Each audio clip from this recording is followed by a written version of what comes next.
Very very important question, question number 15। ज्यादा ऊपर करूंगा तो आंसर दिख जाएगा।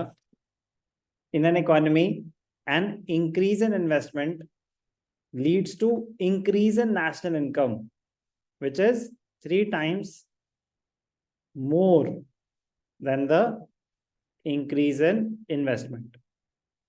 इकोनॉमी में कुछ इन्वेस्टमेंट करी हमने, it leads to increase in national income which is 3 times more than the increase in investment. तो इसमें जो एरर होता है, कॉमन एरर, डेल्टा वाई नहीं निकाल पाते। तो बताओ बेटा मान्या, डेल्टा वाई क्या है आपके हिसाब से? अगर डेल्टा आई एक्स है, let delta I be x, तो डेल्टा वाई क्या होगा? 3x हो सकता है। यही एरर है, यही एरर है। 3 times more than the increase in investment. तो delta Y is x plus 3x। हाँ बेटा, जब 3x गलत है तो 4x ही होगा। आपने 100% 3x ही लिखा होगा, ठीक है ना? तो प्लीज सुने ध्यान से। फर्स्ट मैंने बताया ना, कॉमन मिस्टेक है, कॉमन मिस्टेक है, बट जिन बच्चों ने रेशियोज कर रखा है उनका ये गलत नहीं होना चाहिए था, कि उसमें भी एक जगह पे सेम कॉन्सेप्ट अप्लाई होता है। 3 times the increase in investment, तो वो 3x है।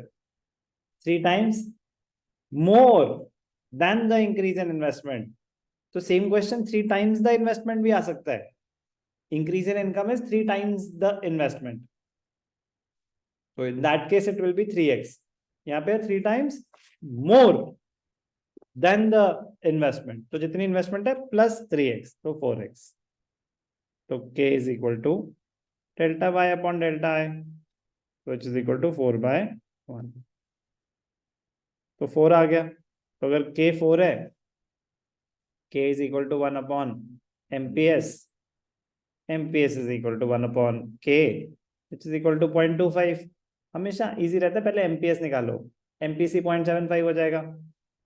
डायरेक्टली भी MPC निकल सकता है, बट आप क्यों कॉम्प्लिकेट करना चाहते हैं? जब आपके पास इतनी सिंपल इक्वेशन है, तो आप इसको 1 अपॉन 1 माइनस MPC, फिर 1 minus MPC is equal to 1 upon this, फिर इधर जाके 1 प्लस 1, मतलब अपना काम बढ़ा रहे हैं।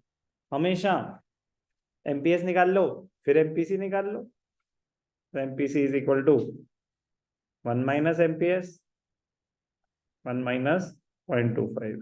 गलती नहीं होगी, मतलब चांसेस कम हो जाएंगे, गलती तो आप कभी भी कर सकते हैं। समझ आया बेटा? बहुत ही मजेदार क्वेश्चन, अच्छा क्वेश्चन। अब सोचो, अब क्या ही नया आएगा हमारे पास? तो क्यों दिए जा रहा हूं, चाहे एक दो चीजें नहीं आए, रेपिटेशन इज इक्वली इंपॉर्टेंट। कि अब अगर कोई चीज रिपीट हो रही है, तो क्या आप परफेक्ट आंसर दे पा रहे हैं फुल मार्क्स वाला, ये अपने आप से पूछें। समझ आ रही है बात? और कुछ नया रहे तो और ज्यादा खुशी की बात है, कि इतनी सारी असाइनमेंट्स करने के बाद, इतने सारे क्वेश्चन सेगमेंट के पीछे हर एक के करने के बाद भी कुछ नया मिल रहा है, तो इसका मतलब अंत नहीं होते कॉन्सेप्ट्स। तो वो तो मतलब इन द सेंस कि there is no limit to create a new question. तो मैंने क्या कोई नई बात बताई? तो इंग्लिश लैंग्वेज थी। अब आप सोचें तो हाँ, 3 times मोर है, तो कुछ तो उसका सिग्निफिकेंस रहा होगा, यस और नो? इन्वेस्टमेंट से 3 गुना ज्यादा, यस और नो? 3 गुना ज्यादा, इन्वेस्टमेंट का 3 गुना, दो अलग सेंटेंसेस हुए ना। Question 15 assignment 4, very very important.